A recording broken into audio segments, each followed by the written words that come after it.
videos de la resonancia magnética nuclear. Otro aspecto importantísimo de la resonancia magnética nuclear, y por ende lo hace una de las técnicas más potentes, es que además de decirnos el tipo de ambiente químico que tiene la señal, lo cual nos dice básicamente ese núcleo, ese protón, a qué grupos está enlazado, lo cual es sumamente importante, también podemos tener información cuantitativa de esas señales. O sea, esas señales, primero podemos saber cuántas señales hay. Además de cuántas señales hay, es a cuántos hidrógenos corresponde cada una de esas señales. Y eso lo hacemos mediante integración. Eso lo pueden hacer fácilmente con una regla. Básicamente, si uno mide en función del tamaño del espectro que ustedes tengan en el examen o que hagamos en una práctica, uno puede sumar esta integral que le van dando, que básicamente es el área bajo la curva, y que va a ser directamente proporcional a la cantidad de hidrógenos que tengamos ahí. En este primer caso, como ustedes pueden ver, tenemos 34 milímetros para esta primera integral, y en este caso 11.5 milímetros para la segunda integral que corresponde a la segunda señal. O sea, básicamente tenemos una integral total, podemos decir que es una integral total de 34 más 11.5. En este caso vamos a tener de 45.5 milímetros.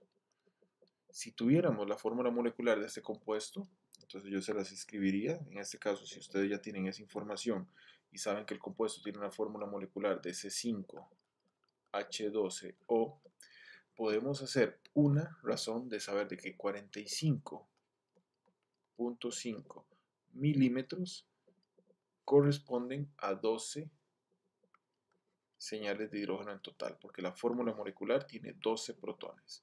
Esto nos da una equivalencia aproximada de 3.80 milímetros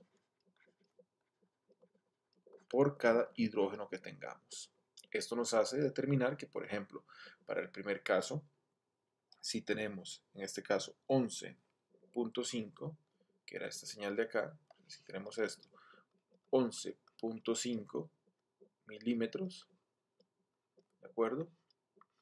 Y si hacemos la proporción, o sea que son 3.80 milímetros por cada hidrógeno, eso me viene dando un equivalente aproximado de 3.01, o sea, en números redondeados, 3 hidrógenos. Básicamente nos dice que esta señal corresponde a 3 hidrógenos. Ahora, la otra señal correspondía a 34.0 milímetros, el cual, si usamos de nuevo la equivalencia, nos va a decir que 3.80 milímetros por cada hidrógeno. Recordemos que esta relación va a depender de cada espectro que ustedes tengan y de la suma de todas las integrales. En este caso hicimos la suma de dos integrales, ¿de acuerdo? Que nos dio los 45,5, que es la integración total. Para esto nos da un aproximado de 8.95, que en números redondos serían 9 hidrógenos. O sea, esta señal corresponde a 9 hidrógenos. Entonces tenemos por un lado una señal con 3 hidrógenos y otra señal con 9 hidrógenos. Obviamente el carbono no puede tener más de 3 hidrógenos enlazados, jóvenes. Entonces, en este caso sí, bien puede ser 3 hidrógenos. ¿Qué carbono tiene enlazado 3 hidrógenos? Bueno, eso puede ser un metilo. En este otro caso, y vamos a representarlo en otro color, estos 9 hidrógenos que están acá, que pueden ser, bueno, no pueden ser definitivamente un metilo, porque como máximo vamos a tener 3, más si hay un enlace con un grupo R. Eso, siempre que tengamos una señal de 9 hidrógenos, esto es una equivalencia usualmente a un grupo terbutilo. Usualmente vamos a tener un grupo terbutilo. Entonces, de acá ya tenemos los 1, 2, 3, 4 carbonos, más uno de un metilo, tenemos 5 y además tenemos un oxígeno. Si ustedes observan, estas señales salen a 3.1. Eso en la tabla que habíamos usado anteriormente son hidrógenos enlazados a un carbono que está directamente enlazado a un oxígeno. O sea, podríamos hacer este tipo de estructura y con ello podríamos determinar que esto corresponde al metilterbutil éter. Estos CH3, que son para 9 hidrógenos, vienen correspondiendo a la señal que sale a 1.2 porque no están directamente, no es un carbono directamente pegado a un oxígeno con hidrógeno, sino que es un carbono que además tiene otro carbono, o sea, tenemos en alfa y en beta a esos hidrógenos, por eso salen a señales de 1.2. A diferencia, estos azules es un oxígeno, estos están en alfa, sienten toda la desprotección que tiene este oxígeno. Recuerden que ese oxígeno extrae electrones, por eso ellos salen a señal mucho más alta, un número mayor que es 3.1, que recuerden que en números altos eso significa acá campo bajo, que significaba desprotección, mientras que las señales que están cerca del TMS, acá el tetrametilsilano, esto era campo alto. ¿Ok? Entonces, estas señales en verde son las de campo alto y estos CH3 del metilo serían los de campo bajo. Y así podríamos determinar básicamente la estructura del compuesto haciendo uso de las integrales, que es básicamente lo que venía acá, la explicación extra que venía, pero que nosotros podíamos intuir basado en esa cantidad de señales e integraciones. La integral, básicamente también podemos preguntarnos de cómo se ven las señales. Es otra de los puntos fuertes que nos da la resonancia magnética nuclear. Aparte de decirnos de qué ambiente químico tiene cada hidrógeno, o sea, qué grupo funcional puede pertenecer, nos da también una cuantificación por cuántos hidrógenos hay por cada señal, pero además tenemos información extra del entorno directo alrededor de un protón. Y esto se puede observar en el desdoblamiento de las señales. Por ejemplo, acá tenemos 3 señales que corresponden a un solo hidrógeno y acá tenemos 2 señales que corresponden a 2 hidrógenos. Eso va a depender de, como decía, del ambiente vecino directo a estas señales. Entonces, si quisiéramos repasar, por ejemplo, acá cómo serían las integrales de cada una, esta señal corresponde, esta señal está a campo bajo, esta de acá en verde a campo bajo, tendría una integral que no sabemos, pero podemos hacerlo relativo de este tamaño. Y esta que está en rojo tiene que ser, básicamente, si tomamos esta como base, tiene que ser el doble. ¿Por qué? Porque esta corresponde a 1 y esta tiene que corresponder a 2 hidrógenos. O sea, cuando hagamos el ejercicio de integración, nos tiene que dar por fuerza 1 y 2 hidrógenos. Eso puede ser relativo, no puede ser absoluto. Puede ser de repente 1 a 3. Por ejemplo, en el ejercicio pasado era 1 a 3. En este caso es 1 a 2, o sea, es el doble de señales.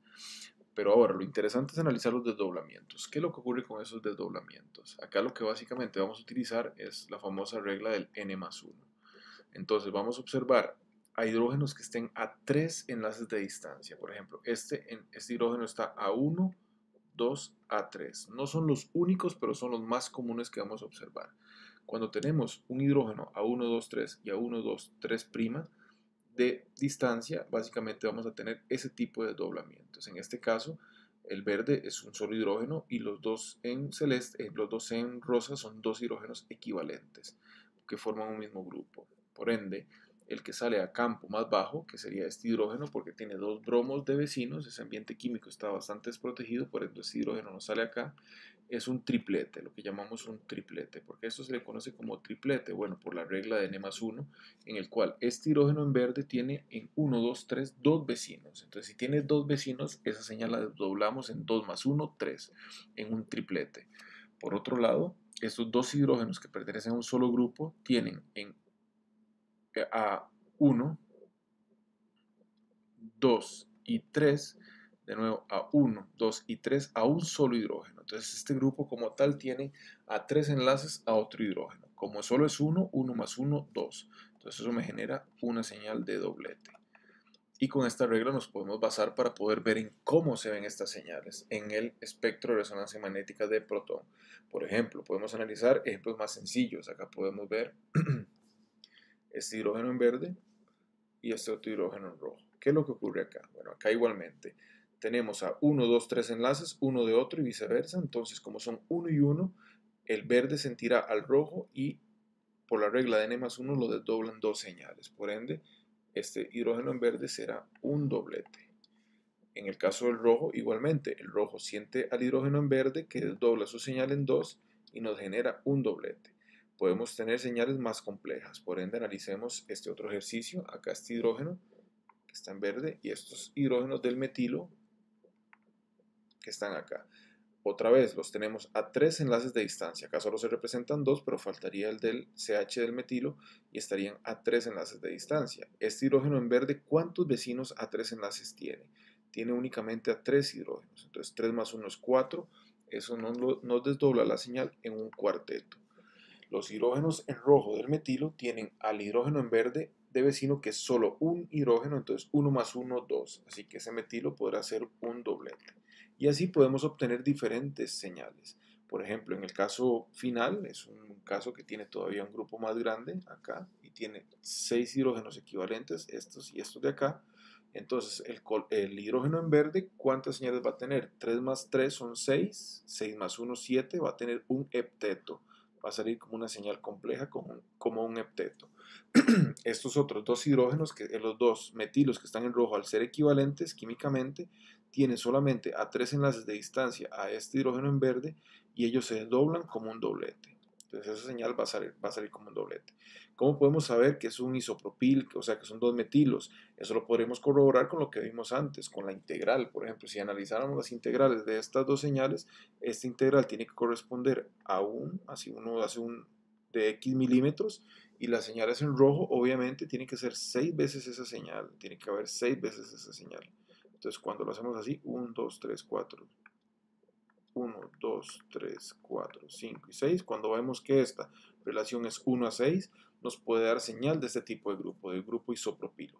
O sea que podemos tener un enlace, lo que sea, un hidrógeno y esto de acá, creo que es un hidrógeno, carbono, vamos a ver, carbono, hidrógeno, y sería un metilo y otro metilo, disculpen, esto acá más bien.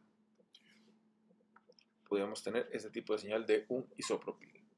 Y acá los CH3. Y así podemos observar por una integral de 1 a 6, relación 1 a 6, nos puede dar indicación de que tenemos este grupo presente en una molécula. ¿A qué se deben esos desdoblamientos de dobletes, tripletes, etcétera? Entonces, por ejemplo, si quisiéramos analizar las señales en rojo, como lo vimos antes en el ejercicio, estas señales en rojo, al tener un hidrógeno de vecino, que es este que está acá en color verde, se me desdobla en un doblete, ambas, ¿de acuerdo? Entonces estamos analizando esto y esto. ¿Por qué es que nos dan dos señales? Porque una señal va a ir a favor del campo, esta que está acá, o sea, uno de los hidrógenos. Este hidrógeno va a tener un efecto de colocarse a favor del campo, el cual nos va a dar una señal. Pero existe la posibilidad de que el hidrógeno vecino provoque un efecto electrónico de oponerse al campo y por ende nos da otra señal. O sea, vamos a necesitar una mayor frecuencia. Recordemos que esta está, como decíamos siempre, a campo bajo. Esta está un poco más a campo alto, una con respecto a otra, claro está. Y esta es porque al oponerse al campo magnético externo va a oponerse más, vamos a tener una frecuencia mayor para poder lograr la resonancia. Mientras que cuando van a favor, ya sabíamos, eso nos provoca un efecto de que la señal salga a campo más bajo. Entonces, por eso es que obtenemos esta señal de doblete, porque el hidrógeno, que es uno solo vecino, puede ponerse a favor del campo externo o en contra, y eso nos desdobla la señal en dos. Por otro lado, si analizamos al hidrógeno, ahora el que antes estaba en color verde, que es uno solo, este hidrógeno tiene ahora dos grupos vecinos, que eran los HBs que habíamos señalado antes en rojo. Como tenemos dos grupos, estos dos grupos tienen varias posibilidades. O ponerse a favor del campo externo, que lo representamos en esta dirección, pueden estar en contra del campo, o bien puede estar uno a favor y uno en contra, o viceversa, uno en contra y uno a favor. Entonces tenemos una relación de 1, 2 a 1, que eso más adelante vamos a ver que sigue la regla del triángulo de Pascal. ¿De acuerdo? Entonces esta señal al final de cuentas me da un triplete, una señal, esta que es el doble y esta que es el doble, y esta que es una sola, 1, 2, 1. Entonces, porque esta señal es un tripleta, la de este hidrógeno en verde. Este hidrógeno en verde, seguimos la regla de n más 1, es un hidrógeno que tiene dos vecinos, vamos a tener tres. La altura de cada uno básicamente es porque siguen la regla de Pascal. O sea que si tenemos un singulete, tenemos un solo pico. Si tenemos un doblete, tenemos dos picos de la misma altura, 1, 1. Si tenemos un triplete, tenemos un pico 1, el doble y 1 otra vez, 1, 2, 1. Si tenemos un cuarteto, ¿cómo sería? 1, una proporción de 3, una proporción de 3 y una proporción de 1. Y así sucesivamente. Podremos seguirlo con el triángulo de Pascal y que, como decía, es una consecuencia directa de cómo los espines vecinos se pueden colocar con respecto al campo magnético externo. De nuevo, volviendo a cómo se ven las señales y esos desdoblamientos que veíamos, básicamente acá lo que podríamos hablar mucho es sobre qué tipo de acoplamientos podemos observar. El más típico que yo les enseñé era este que estábamos a 1, 2 y 3 enlaces de distancia. Entonces se le llaman desdoblamientos spin-spin, que son los más observados normalmente, en la mayoría de los casos. Cuando tenemos hidrógenos en un mismo carbono usualmente los llamamos equivalentes, o sea, usualmente no los separamos. No obstante, eso no siempre es verdadero. Eso va a ocurrir que se pueden separar cuando, por ejemplo, si tuviéramos acá un metilo, esto sería equivalente. Si tuviéramos acá un metilo, estos dos no van a acoplarse porque son equivalentes. Ahora, si yo a este grupo de acá, a ese metilo, le logro colocar algún elemento de asimetría, ¿a qué me refiero? Algún elemento que lo haga simétrico, como un carbono acá, asimétrico, que tenga un OH para afuera, que tenga un cloro para adentro y que tenga otro grupo acá como un bromo. Esta asimetría hace que estos dos hidrógenos, si ustedes recuerdan, uno está saliendo y el otro está entrando, me provocan diferentes ambientes químicos. Y aquí observaríamos un desdoblamiento de uno con respecto a otro. Es lo que se llama un acoplamiento J, uno usualmente le llama con valor de J 1,2. Las más comunes son las J 1,3, que significa que son a 3 enlaces de distancia. Entonces, repito, las tres, usualmente estos hidrógenos ya no son equivalentes, uno los observa normalmente. Para observar las J 1,2 tiene que haber alguna simetría en esos hidrógenos. Las J 1,4 no siempre se observan cuando están a 4 enlaces de distancia. Es difícil, no son normalmente observables, pero cuando tenemos sistemas de tipo aromáticos, que son a nivel de sp2, esos enlaces son más cortos y ese tipo de desdoblamiento spin-spin puede observarse. Por ejemplo, entre este hidrógeno a 1, 2, 3 y 4, lo que le llamamos una J meta, que ya ahorita la vamos a ver más adelante, que es aproximadamente de 2 hercios. Esto que observamos por acá. Entonces, para seguir con esto, básicamente lo que podemos ver es el tipo de doblamiento que ocurre y cómo es que ocurre. Esa separación, como les decía acá, va a corresponder y va a depender mucho de estas constantes y que de hecho están tabuladas. Entonces nosotros podríamos saber qué tipo también, además de ambiente, tenemos por la J o por la constante de acoplamiento, o sea, por la separación, el valor de la separación que tengan estas señales de RMN. Entonces, por ejemplo, cuando tenemos una separación en un sistema que es alifático, por ejemplo, de 1 a 3 debido a libre rotación, usualmente la señal está a 7 hercios. Es aquel típico doblete, triplete que observábamos en la lámina anterior, ¿de acuerdo? Cuando tenemos un sistema de alqueno que está en posición cis, tiene una constante de 10. Cuando están en trans, 15. Entonces observen el poder que tiene la técnica RMN. Nos puede ayudar a distinguir entre un isómero cis y trans solo por la separación que haya en las señales. Si son 10 hercios será cis, si es 15 será trans. Eso va a depender de la diferencia que tengamos. En este caso, cuando es geminal va a ser pequeñita, de 2 hercios. No siempre observable, pero sí que la podemos observar. En los aromáticos, cuando son dos hidrógenos que están a 1, 2 y 3, que le llamamos la J-orto, son a 8 hercios. Cuando están a 1, 2, 3, 4, vean que es bastante pequeña, 2 hercios, muy similar a la geminal. Entonces pueden confundir, pero dependiendo del sistema que uno está analizando lo puede ver. Y la J lírica, que también tiene que ver con 1, 2 y 3 de distancia, esta J lírica corresponde a 6 hercios. Entonces, ¿qué información podemos obtener con estas constantes de acoplamiento que le llamamos J?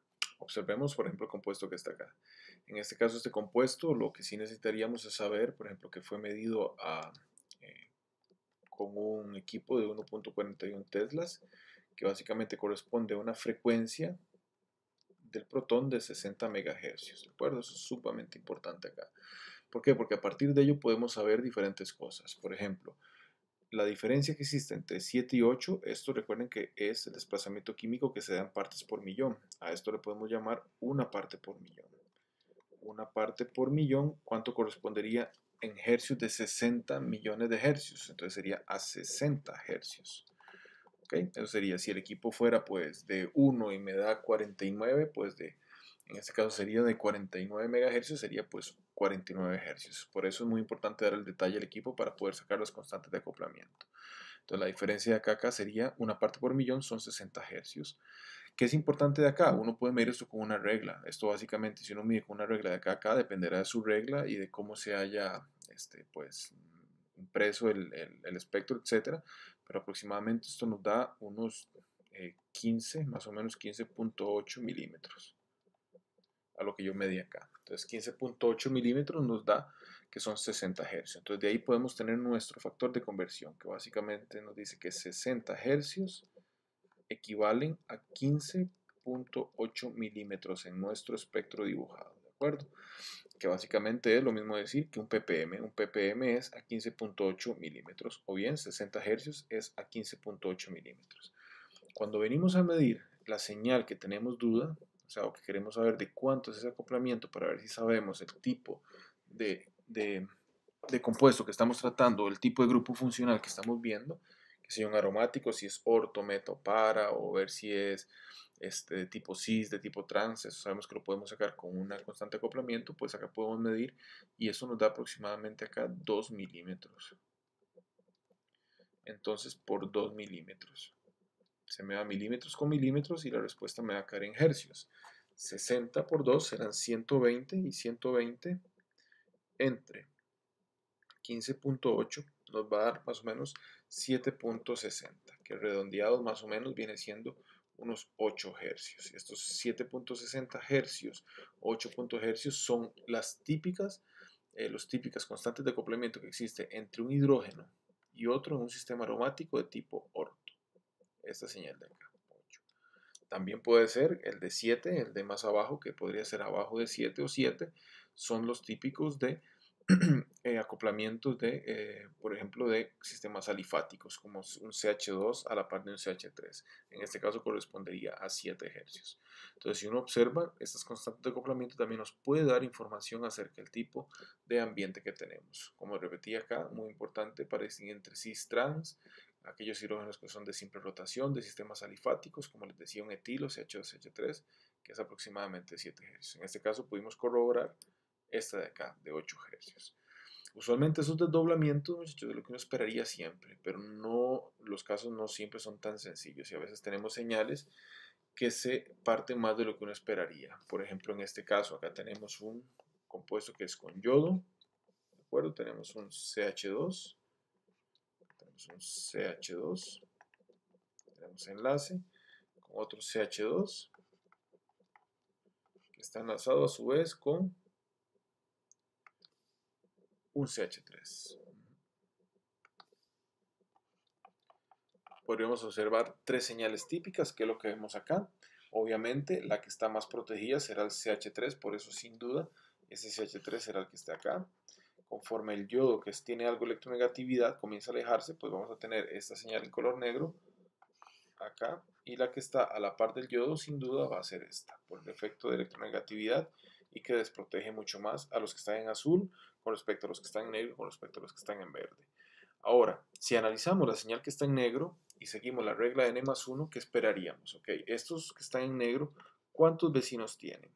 Entonces ustedes dirían, tienen 3 vecinos en verde más 2 vecinos en azul, eso me suma 5. Y la regla de n+1, 5 más 1 son 6. Debería darme un sexteto. Si ustedes observan acá tenemos 1, 2, 3, 4, 5 y 6 señales. Pero no es un sexteto cualquiera, no sigue bien la regla de Pascal y vemos que hay desdoblamientos acá. Estas señales parecen doblarse en 2 y en 2 y en 2. Eso ocurre porque los acoplamientos no son tan sencillos, son complejos.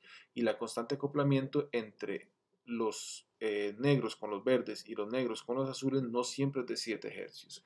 Como ustedes observan acá, hay unos de 7.3 y otros de 6.8.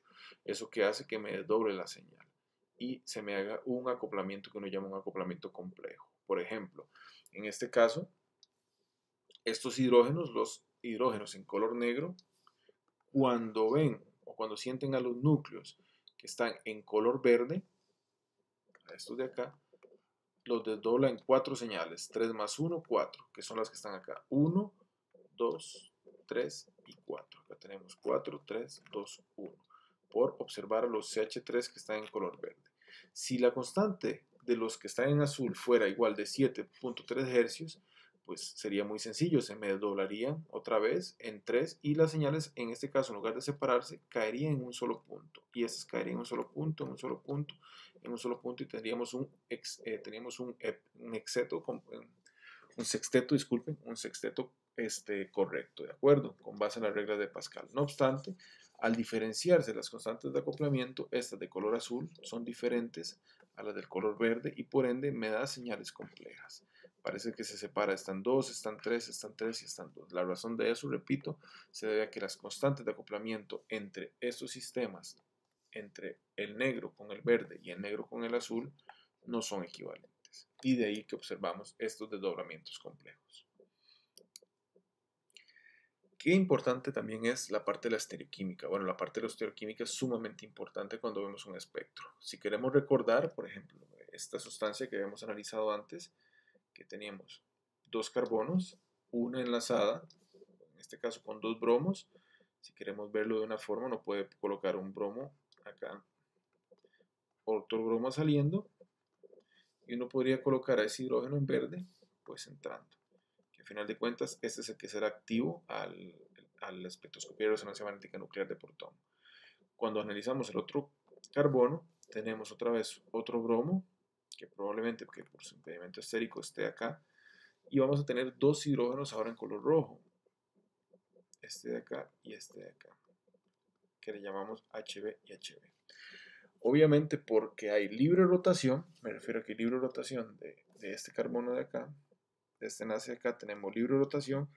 La interacción que ocurre del HB, estos dos HBs con el grupo vecino que tiene dos bromos y un hidrógeno va a ser totalmente equivalente debido al promedio de rotaciones que vamos a tener. Y por ende vamos a decir que esos dos en rojo son iguales, o sea, HB y HB, porque en realidad tienen al lado un carbono que no es un carbono asimétrico, sino que tiene dos grupos iguales y por ende cuando ocurre una rotación libre vamos a tener una equivalencia en esas señales. Y básicamente ya lo habíamos analizado, la señal en rojo va a ser un doblete y la señal en verde va a ser un triplete. No obstante, cuando tenemos ya moléculas más complejas, en este caso, por ejemplo, tenemos acá otra vez dos carbonos, con la diferencia que ahora vamos a tener un cloro enlazado, un CH3, que puede estar hacia adentro o hacia afuera, porque eso es un carbono asimétrico, y vamos a tener un hidrógeno de interés, este de acá, en color verde, que probablemente esté hacia adentro. Por otro lado, tenemos otra vez otro cloro que por impedimento estérico probablemente esté en trans con el otro cloro. Y vamos a tener dos diferentes hidrógenos ahora. Vamos a dibujar uno así. Le vamos a poner HB, puede ser este. Y vamos a dibujar en un color similar, aunque no idéntico, al otro. HC. Porque estos sí que no son equivalentes. En este caso, estos hidrógenos en rojo que son equivalentes se le llaman homotópicos. En este caso, a esos que están acá, a estos dos se les llaman diastereotópicos. Son diastereotópicos porque ellos son vecinos en alfa a un carbono asimétrico. Esto es un carbono asimétrico. Y por más que haya rotación, nunca vamos a poder tener, en este caso, un ambiente equivalente, porque la rotación ya no va a ser simétrica, debido a que antes habían dos bromos, se podían promediar las interacciones, debido a que son dos grupos iguales, pero acá al tener tres grupos diferentes, un cloro, un CH3 y un hidrógeno, estos hidrógenos no van a tener un ambiente químico idéntico. Y por ende vamos a tener aquello que llamamos un J12, o sea, vamos a tener un J12, que en este caso se va a llamar un JBC. Van a interaccionar B con C. Y recordemos que esa J usualmente es pequeña, aproximadamente de 2 hercios. Como lo habíamos observado en la tabla. Que estaba acá, en la lámina número 9. Está de acá, la J geminal. Está acá, a veces 2 hercios. Bueno, depende en función del grupo que podamos observar, ¿de acuerdo? Entonces vamos a tener una constante de acoplamiento acá. Y en este caso vamos a tener diferentes señales. Por ejemplo, la que está en este hidrógeno que está en verde, enlazado a un cloro, que lo podemos tener acá. Ay, perdón, esa que está en verde. Y estos dos hidrógenos que tienen señales muy similares, pues van a corresponder a los dos hidrógenos B y C. El hidrógeno B, hidrógeno B e hidrógeno C. No es sencillo decir cuál es cuál. En este caso, en el libro hacen una representación de decir que uno, dar una correspondencia a uno y otro, pero no siempre es simple. Tenemos que irnos a técnicas más complejas, usualmente bidimensionales, que por ahora no veremos en este curso, o sea, para cursos más avanzados, técnicas de 2 dimensiones de Riemann en el cual podríamos identificar cuál es cuál. En este caso no sería siempre sencillo verlo. Se puede sacar a veces por las constantes de acoplamiento, pero haremos más de esto en las clases prácticas. Simplemente reconocer, como decía jóvenes, que son distintos y por eso se desdoblan en dos señales. Estamos en esta parte del curso hablando un poco sobre la espectroscopía de carbono 13. tiene similitudes y bastantes diferencias con respecto a la de protón. Por ejemplo, recordemos que no era tan abundante, así que es mucho más difícil tomar un espectro de carbono 13, o sea, obtenerlo, que con respecto al hidrógeno. Otra de las diferencias importantes es la diferencia en las partes por millón. En el caso del protón estamos de 0 a 12, más o menos por acá. Tenemos un rango bien reducido. En el caso del carbono 13, y eso es una de las grandes potencias que le da esta técnica, es que tenemos una carta de 0 a 200, o sea, tenemos una diferencia entre los grupos funcionales bastante importante. Eso lo podemos observar, por ejemplo, en el espectro protónico, en este caso es el espectro del protón, del colesterol. Observen la complejidad de las señales acá, como salen traslapadas entre una señal de 0.5 y 3.5. En ese ámbito nos salen todas las señales del colesterol.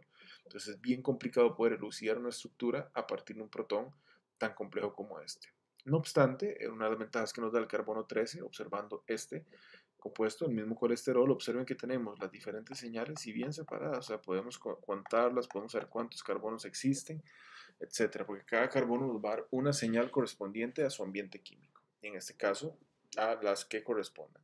Al tener un amplio rango de valores podemos tenerlas más separadas y es una de las grandes ventajas que nos da el carbono 13 y lo vuelve una técnica tan potente. Aunque sea tan difícil de distinguir, es un espectro esencial para cualquier persona que se dedique a la espectroscopía. En el caso específico del profesor Víctor, él hace mucha síntesis de este tipo de compuestos y es una herramienta que lo usa día a día. En mi caso, durante mi tesis de maestría, utilicé y trabajé muchísimo con las técnicas de RMN y también era súper necesario tener carbonos 13 porque nos van a decir la cantidad de carbonos que tiene y a partir de ello podríamos ver los hidrógenos de manera indirecta con ellos o de manera directa con otros experimentos que son bidimensionales. Viendo esto, pues es importante saber de nuevo que se puede corresponder o se puede tener información de ambos, de un espectro de protón y un espectro de carbono 13. Para este compuesto tenemos otra vez dos ambientes químicos diferentes para los protones, por eso tenemos dos señales. No obstante, tendríamos para los carbonos 13, tenemos 1, 2 y 3 diferentes señales de carbono, las cuales se pueden anotar acá. Esta sería la del carbono 1 que señalé acá, esta la del 2 y esta la del 3. Entonces nos van a dar las cantidades de carbonos que tenemos. Existen formas de desacoplar eso, muchachos, y poder tener espectros con la cantidad de señales que corresponden, pero es una de las principales diferencias que existen. No vamos a observar un acoplamiento, o sea, una J carbono-carbono. Lo que vamos a observar son J hidrógenos carbono. ¿De acuerdo? ¿Por qué no observamos J carbono-carbono? Porque la probabilidad de tener dos carbonos vecinos con el núcleo de carbono 13 es muy baja. Recuerden que casi que era un 1% la representación en una molécula de cada uno de estos núcleos. Por eso es muy difícil. Porque si observamos muy bien las J hidrógeno-hidrógeno, porque cada hidrógeno está en un 99% aproximadamente. Entonces es sencillo de verlo. Eso no lo veremos en el carbono 13. Pero lo que sí podemos ver en el carbono 13 es un experimento, aunque no se usa muchísimo, usamos más el espectro carbono normal o bien el DEPT, que es una técnica que ya hablaremos a continuación, pero lo que usamos más, se puede obtener esa información de cuántos hidrógenos están enlazados. Por ejemplo, en este caso, este carbono de acá tiene dos hidrógenos, entonces se puede observar un acoplamiento entre H y carbono, que básicamente si tienen dos hidrógenos de vecino, descompondrá la señal del carbono en tres. Por eso observamos tres señales acá. En este caso, este carbono tiene tres hidrógenos pegados, pues observamos cuatro señales acá. Para el tetrametilsilano, igual como todos son equivalentes, cualquiera de los grupos que analicemos va a darnos la señal, sería 3 más 1, 4, entonces también tenemos 4 para acá. Una sola porque de nuevo los 4 metilos son equivalentes. Y en este caso este carbono que está enlazado directamente a dos cloros y a dos carbonos no tiene hidrógeno, nos da una señal simple. Entonces podríamos saber qué tipo de ambiente o qué tipo de carbono tenemos, si sea un metino, que es un CH, si es un metileno, si es un CH2 o si es un metilo. Podemos tener metino, metileno o metil. Podríamos distinguirlo con esta técnica de acá. Una técnica que se utiliza un poquito más porque a veces estas señales en función del compuesto se pueden traslapar mucho y en lugar de brindarnos información nos puede provocar mucha confusión, es usar la técnica del DEPT. Básicamente, a manera sencilla, ¿cómo funciona un DEPT? Un DEPT va a depender de la señal de carbono 13 que estemos midiendo. Por ejemplo, cuando es cuaternaria, me refiero a que no tiene hidrógenos enlazados, no tiene protones, en carbono 13 nos va a dar una señal y en el DEPT, que le llamamos DEPT 90, y en el DEPT 135 no vamos a tener señal. Cuando tenemos un metino, o sea, un solo H, que va a tener un protón, En el carbono 13 vamos a observar una señal normal, como siempre. En el DEP 90 vamos a observar una señal también y en el DEP 135 una señal. O sea, vamos a tener básicamente la misma información en los tres espectros. Cuando tenemos un metileno, en el carbono 13 normal vamos a tener una señal. No obstante, en el DEP 90 no muestran señal los CH2. Y en el DEP 135 muestran una señal pero negativa, o sea, con un valor hacia abajo. Entonces es como podríamos distinguirlo. Ya lo veremos con un ejemplo concreto. Cuando tenemos un metilo, obviamente con carbono 13 normal, si tiene carbono será detectable. Cuando tiene un DEP 90 no lo vamos a detectar. O sea, básicamente un DEP 90 solo detecta metinos, CH, si hay más de un hidrógeno como CH2, CH3 no lo reconoce. ¿Y cómo distinguiría entonces entre un metileno y un metilo? Con un DEP 135. El metileno sale para abajo y el metil sale hacia arriba. Entonces podríamos distinguir. Por eso un DEP nos funciona para distinguir entre un metino, metileno y metilo. De mejor forma porque no nos da más desdoblamientos que podrían confundirnos el espectro. Imagínense que estas dos estuvieran muy pegadas, tenemos muchas señales. Entonces es mejor usar un DEP porque nos da una sola señal y en función de la posición y comparación con el carbono 13 normal lo podemos ver. Por ejemplo, repito, un metino con el DEP 90 nos da una señal y con el DEP 135 también una señal. O sea, si tenemos dos señales, tanto en DEP 90 y 135, es un CH. Si no tenemos señal en DEP 90 y una señal negativa en DEP 135, tenemos un metileno. Y si no tenemos señal en el DEP 90 y tenemos una señal positiva en el DEP 135, pues es un metilo. Observando estos compuestos, este compuesto que tenemos acá un CH2 para el carbono D, tenemos un CH para el carbono C, el B un cuaternario y el A un metilo. Si analizamos el A, que está acá, un metilo de nuevo, ¿qué información nos da un metilo? En el carbono 13 tendremos señal, en el DEP 90 que aprendimos no vamos a tener señal, en el DEP 135 vamos a tener una señal sí y de tipo positiva. ¿Okay? Si analizamos ahora el carbono B, que es cuaternario, el cuaternario estaría en esta parte de acá. Tendríamos señal en el carbono 13, por supuesto, pero no nos da ninguna señal ni en el DEP 90 ni en el 135, como observamos acá. Si analizamos ahora el carbono C, que tiene un CH, es un metino, es de este tipo de acá. Si tenemos el carbono C, que es un metino, vamos a tener la señal obvia en carbono 13. En DEP 90 aprendimos que el metino nos da una señal positiva y también en el DEP 135. Entonces eso nos da señal de CH. Cuando tenemos los tres check acá, esto es un CH. Como vimos antes, esto era un CH3 indicativo. Y ahora finalmente, si nos vamos a el D, al último, que es un metileno, el metileno que aprendimos, en el metileno aprendimos que vamos a tener señal OK en el carbono 13 como siempre, en el DEP 90 no vamos a esperar y en el DEP 135 lo tendremos pero de manera negativa. Entonces de esta forma podemos saber que hay un metileno. En las clases prácticas seguiremos y utilizaremos todas las herramientas junto con masas e infrarrojo para analizar estructuras de diferentes compuestos. Muchas gracias por la atención a la clase de espectroscopía.